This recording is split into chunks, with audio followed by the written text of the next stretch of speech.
Bonjour et bienvenue dans l'Auvers du décor, mon podcast dédié au merveilleux monde des accouchements. Je m'appelle Roxane et je cherche ici à rendre accessibles des notions autour de ces sujets qu'on pense parfois trop compliqués ou réservés au corps médical. En réalité, ça pourrait nous être très utile d'en savoir plus sur tout ça pour pouvoir prendre des décisions éclairées et être actrices et acteurs de nos grossesses et accouchements. Donc je vais décortiquer des études, faire des recherches et tenter de démêler le vrai du un peu moins vrai pour essayer de vous faire des synthèses sur des principes importants, parce que c'est ça mon but avec ce podcast, amener les personnes enceintes à se questionner et réfléchir par elles-mêmes. Le savoir, c'est le pouvoir, vous vous rappelez ? Alors c'est parti.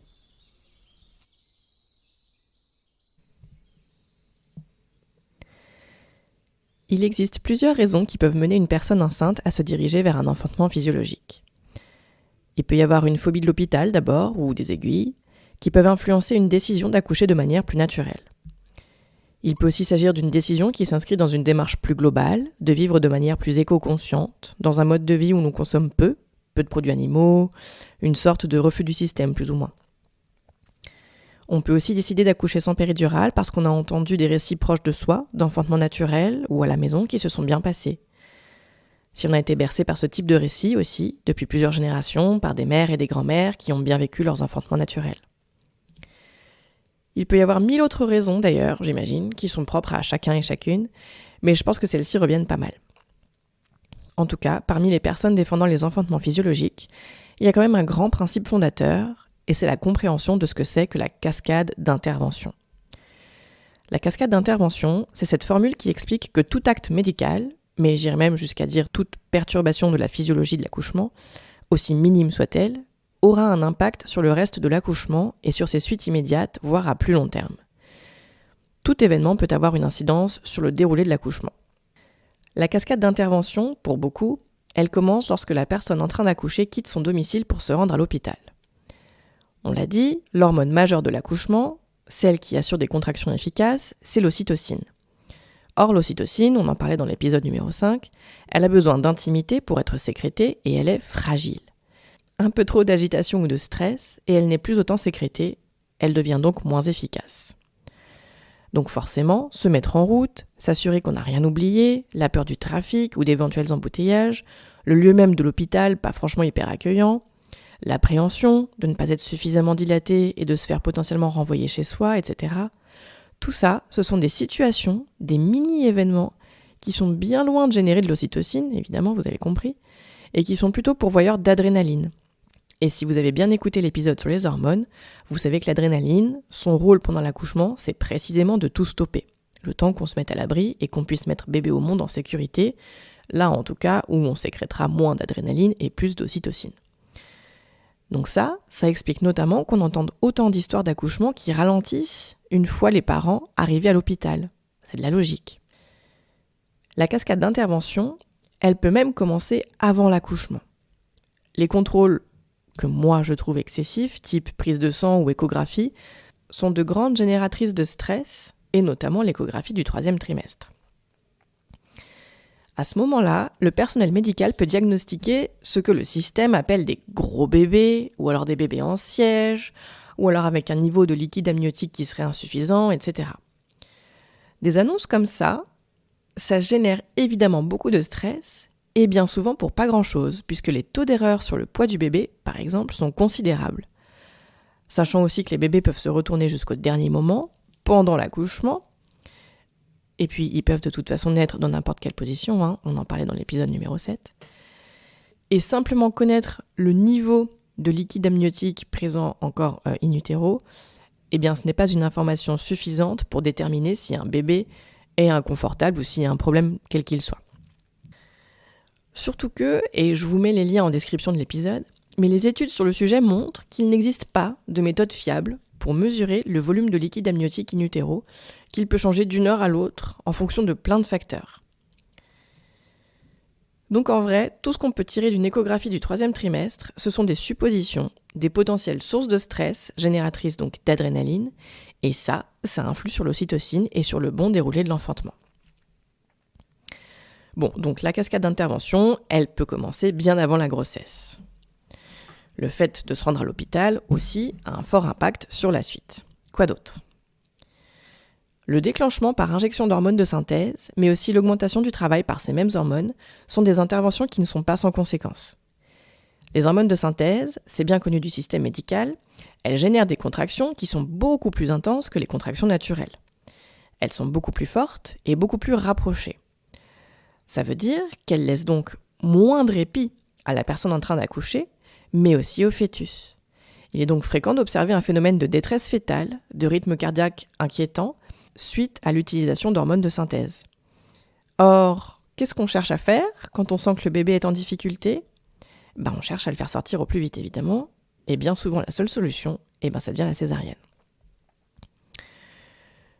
Ensuite, ces questions de contraction plus fortes, on en parlait dans le 4e épisode, ça peut amener bébé à évacuer son méconium par réflexe. Et ça, dans un contexte physiologique, c'est pas forcément grave, c'est même plutôt normal, mais dans un contexte hospitalier, ça peut devenir plus compliqué. La présence de méconium, alors que bébé est encore in utero, ça augmente un certain nombre de risques qui mèneront l'équipe médicale à faire des choix pour accélérer la sortie du bébé. À tort ou à raison, pour ça vous pouvez écouter l'épisode dédié et lire des études à ce sujet pour vous faire votre propre opinion. Donc la présence de méconium, alors que bébé est encore in utero, ça peut mener à vouloir pratiquer une épisiotomie, utiliser des forceps ou alors se diriger vers la césarienne. Donc si vous avez bien suivi, on en arrive à une césarienne là, précisément parce que le système médical a déclenché le travail. Rien ne nous dit comment se serait terminé l'accouchement en cas de respect de la physiologie, mais je veux bien prendre les paris, moi je mets mes billes sur une issue bien plus normale, et positive pour tout le monde.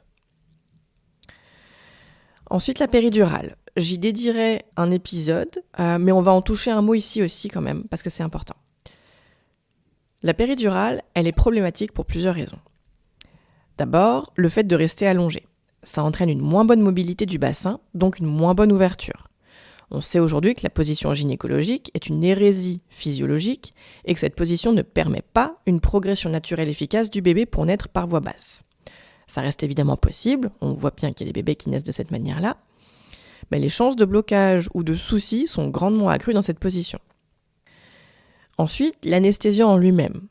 La péridurale, elle anesthésie non seulement toute la région du bassin, mais elle agit aussi sur la production d'hormones naturelles, que sont l'ocytocine, les prostaglandines, qui sont normalement les chefs d'orchestre des contractions et de l'avancée du travail. Donc, qui dit péridurale, dit généralement, et ça les personnes en train d'accoucher ne sont même pas potentiellement prévenues, mais ça veut potentiellement aussi dire injection d'hormones de synthèse pour inciter le travail à continuer artificiellement. Or, on vient de le dire, ces hormones de synthèse, elles peuvent engendrer des difficultés pour le fœtus. Donc, par effet de domino, l'usage de la péridurale, elle accroît les risques de détresse fœtale, donc l'utilisation d'instruments type forceps ou césarienne. Cette cascade d'interventions, elle peut ensuite avoir des effets bien au-delà de l'accouchement en lui-même. Les études à ce propos sont encore peu nombreuses, mais on commence à comprendre qu'une expérience d'accouchement traumatique augmente les risques de développer une dépression du postpartum ou des problématiques de développement du lien entre le parent et son bébé. Il y a aussi des études qui montrent des difficultés à l'allaitement suite à des césariennes, mais on y reviendra dans un autre épisode. Alors, le sujet est un peu sensible dans le sens où la définition d'accouchement traumatique est difficile à caractériser. Ce qui peut être vécu comme traumatisant par une personne ne le sera pas forcément par une autre, par exemple. Et puis parfois aussi, une personne pense avoir bien vécu son accouchement et comprend parfois des années plus tard qu'elle a vécu un traumatisme. Mais le poids de la société pour qui l'important, c'est que le bébé et la maman soient en bonne santé, je mets des énormes guillemets, parce que pour le système et la société, la bonne santé, ça veut simplement dire en vie, ça veut pas dire beaucoup d'autres choses, il n'y a pas vraiment de nuances. Et bien cette importance-là, ce poids-là, il écrase bien souvent le ressenti propre des personnes. Un point qu'il me semble aussi important de souligner, c'est que tout dans le monde des accouchements est une question de risque. Qu'on parle d'augmentation des risques ou de réduction des risques. C'est-à-dire qu'un déclenchement augmente les risques de complications, augmente les risques de césarienne, mais ne signifie pas forcément qu'un accouchement déclenché artificiellement débouchera sur une césarienne.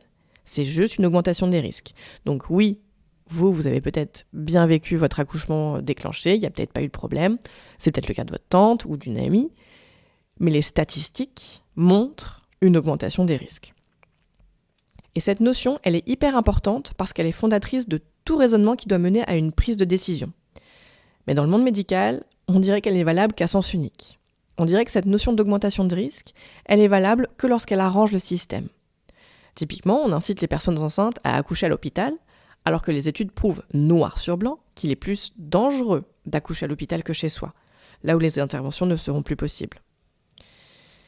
Mais s'il admet qu'il est plus dangereux, s'il se met à moins intervenir, peut-être alors qu'on se rendra compte que le système n'est pas si indispensable que ça pour mettre au monde les bébés, et peut-être alors qu'il perdra sa mainmise sur les naissances et sur la moitié de la population. Quand je dis la moitié de la population, j'englobe donc les femmes, les personnes trans ou non-binaires, donc on atteint effectivement en vérité sûrement bien plus que la moitié de la population. Car oui, il y a un lien entre patriarcat, surmédicalisation et industrialisation des naissances. Je prépare un épisode dédié à cette question, car ça peut sembler flou de prime abord, alors qu'une fois qu'on a compris la mécanique en place, ça crève les yeux et on ne peut plus voir que ça. Si vous n'êtes pas encore trop en colère, tenez-vous prêts et prêtes, ça va monter fort la semaine prochaine.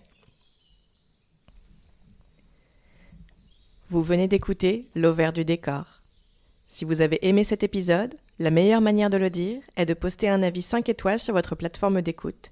Ça m'aiderait énormément. Pensez aussi à le partager si vous pensez qu'il pourrait aider des personnes autour de vous. Enfin, n'hésitez pas à vous abonner à ce podcast pour être notifié des prochains épisodes et accessoirement soutenir mon travail. Ça fait toujours plaisir. On se retrouve la semaine prochaine et d'ici là, prenez soin de vous.